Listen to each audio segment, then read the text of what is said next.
So you obviously loved your role as a minister for the Methodist Church here in Dubbo. I did.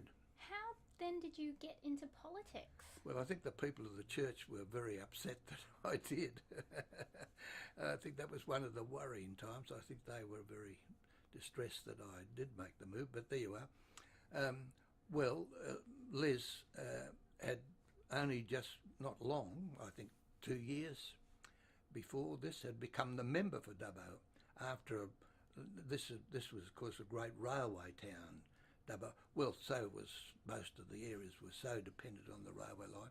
So we were surrounded, all the seats were held by Labor in those days. Mr Renshaw was the member for Castlereagh, Mr Knott was the member for in the Mudgee area, and so it went on. And Les was the first really one to break through that. And he won by only about 160 votes, I think. But he won the seat and he was doing a great job for Dubbo. However, they were in opposition. And however, it was the annual meeting of the council and he was to be re-elected as mayor. So he asked, Ian Pegg asked Meg and myself to have dinner with them. And that we had dinner in the Amaroo. In those days, the Amaroo was the hotel. It was the posh hotel, and they had a very special dining room for that sort of thing. And we had a very nice dinner there. And we went off to the council meeting. Les was re-elected, and then the sad thing is that he said, "I've got to drive back to Sydney." That very night, he drove after the election, his re-election as mayor, he drove back to Sydney, got as far as Currajong Heights and had a massive heart attack. I guess he was still just in his 50s.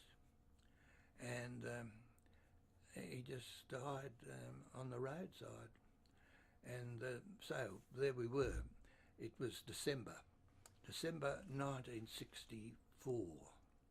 And it was really, we were all so shattered. I had to conduct the funeral service, and it was a very big, the whole of the community was shattered. Where was the funeral service held? Well, there was a service held here by the Bishop of Bathurst, actually held a community service here. I think at the same time as we were holding his service, was to be held in Manly Methodist Church. I don't know quite why. There was some reason why the family wanted that.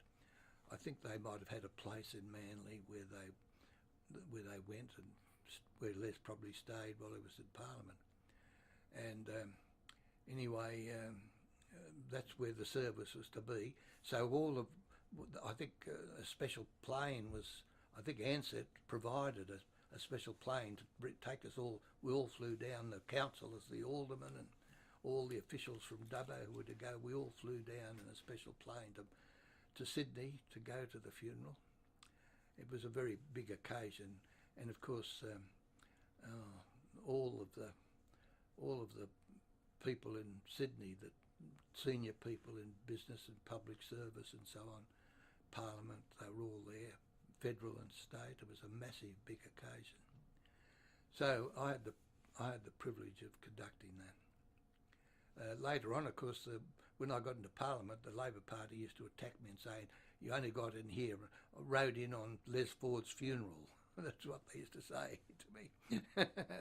Anyway, I don't think it was nearly as bad as it is today. I think the tone of parliaments has changed dramatically since those days.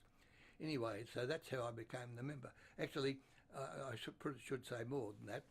One of my neighbours, my closest neighbour, I used to live in Church Street, the parsonage was just in Church Street, where Wesley Hall is now.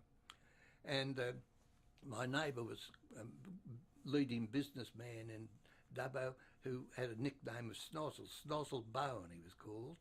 What was his first name, sorry? Well, I'm trying to remember his first name. I just know him I know him so well as Snozzle. He used to come and talk to me all the time, and he was a character. He owned half of Macquarie Street, and but he was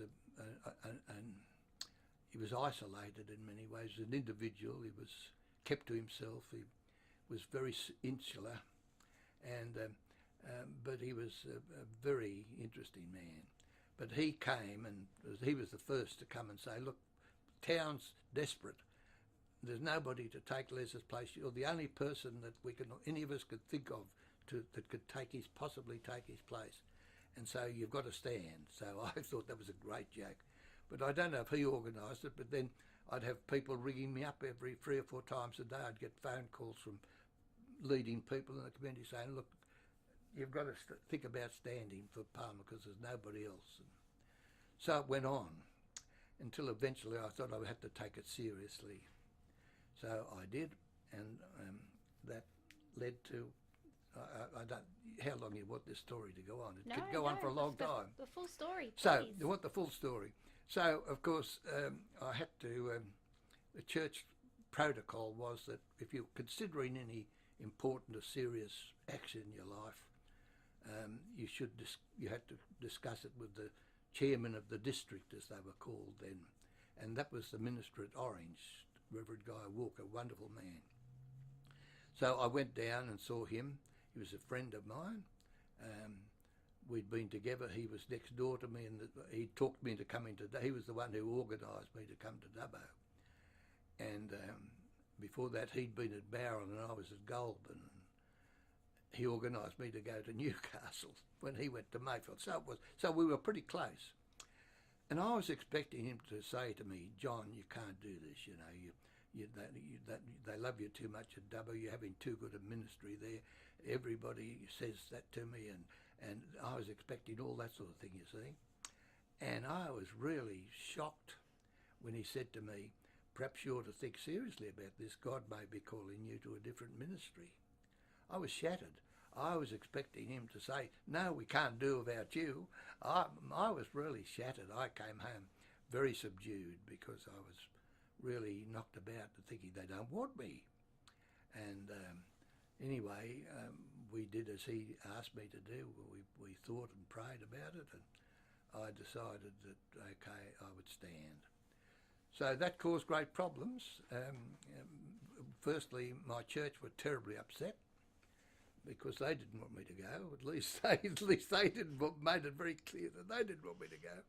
Anyway, I went, but the church law in those days was that you couldn't do that. If once I said I'd stand and was pre-selected, I got a letter from a week later, after I was pre-selected, I got a letter from the president of the church in Australia saying I had 7 days to retire or they would cease to recognise me as a minister.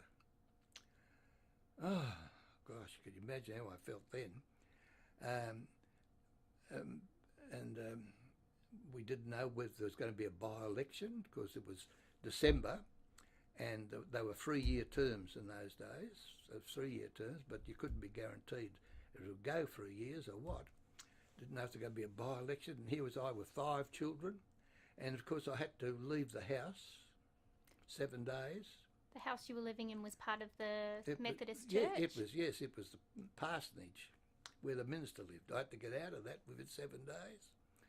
I had no income, so I had to live on my superannuation. They paid me out my superannuation that I'd paid. And you can imagine the state I was in. I didn't know, we had nowhere to live. Anyway, Peg Ford was too distressed by the death. She couldn't stay in Dubbo. She said, I can't stay here, I've got to go.